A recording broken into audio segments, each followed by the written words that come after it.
Hello friends, जैसा कि आप सब लोग जानते हैं कि आजकल इंश्योरेंस में कितने फ्रॉड हो रहे हैं।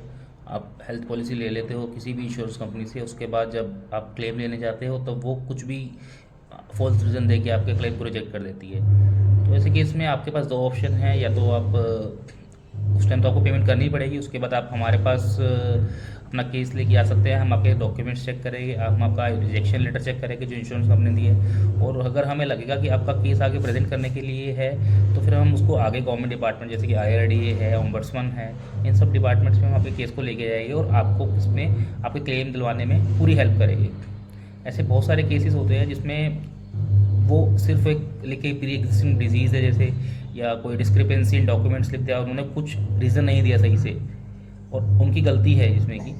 और ऐसे हमारे पास बहुत सारे केसेस है। हमने ऐसे ऐसे केसेस भी दिखे जिसमें उन्होंने लिखा हुआ है ब्लैक लिस्टेड हॉस्पिटल, उन्होंने उस हॉस्पिटल को ब्लैक लिस्टेड में डाल दिया है, बट हमने उस केस को भी अप्रूव कराया है। तो आज मैं आपको कुछ ऐसे डॉक्यूमेंट्स दिखाऊंगा जो कोर्ट का लेटर है जिसमें उन्होंने जिस केस को इंश्योरेंस पॉलिसी ने रिजेक्ट किया था, उसी सेम केस को हमने आगे लेके गए और उन्होंने फिर उसका अप्रूवल दिया। तो लेट मी शो यू। ये देखिए, ये एक प्रोसीडिंग था, उसका अप्रूवल आया था गवर्नमेंट की तरफ से। 51,000 का क्लेम था, ठीक है, और इसमें उन्होंने रिजेक्ट कर दिया था उस क्लेम को। मैं आपको दिखाता हूँ कंप्लेंट क्या थी। हमने 51,000 का एक्चुअली डाला था, और एक्चुअली में बिल्स जो थे 45,000 के थे, क्योंकि कुछ टाइम हो गया था तो हमने उनके ऊपर थोड़ा सा कंपनसेशन लेने के लिए उसको आगे किया था। तो अब देखिए, she got admitted in a hospital due to an accident and later filed in reimbursement claim of around 45,000, which was denied by company with a false reason that the patient was admitted primarily for diagnostic and evaluation purpose. But we had clear pics of the accident. Even in the case of accident, this was accident case. All the documents we have, but they rejected it. अब उसके बाद देखिए insurance company का क्या आया इसके बाद resolution.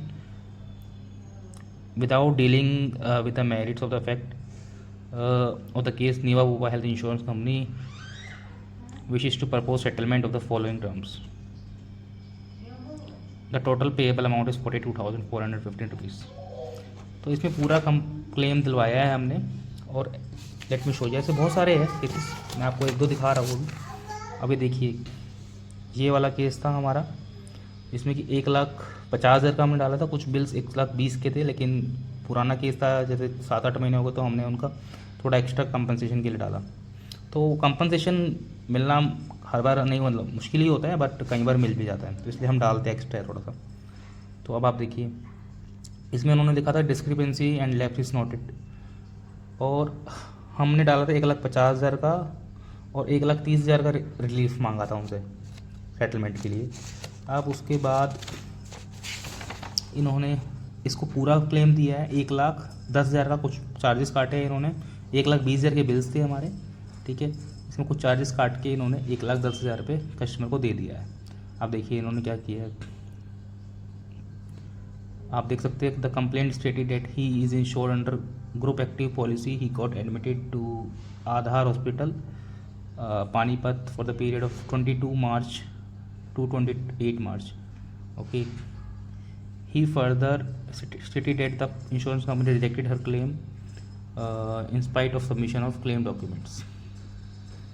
आगे इंश्योरेंस कंपनी ने क्या रिप्लाई दिया था। Insurance company with their email dated 15 September 2023 inform that they are willing to settle the claim.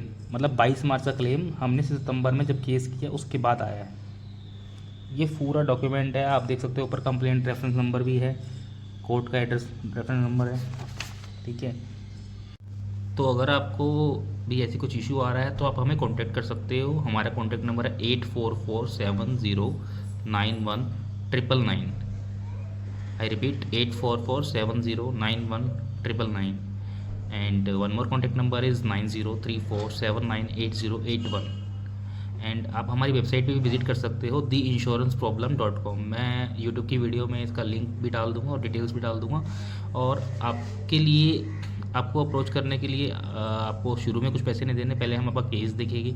In case हमें लगता है कि आपको केस आगे लड़ने के लायक है, तो फिर हम उसके लिए आपसे 500 रुपीज़ का चार्ज लेते हैं। इनिशियल लेवल पे।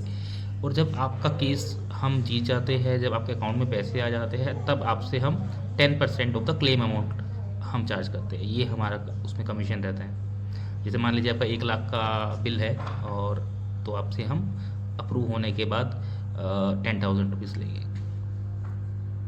ये हमारे चार्जेस में रहते हैं। ठीक है, तो आपको अगर कॉन्टैक्ट करना है तो हमारे नंबर पे आप कॉन्टैक्ट कर सकते हो, या वेबसाइट पे जा सकते हो।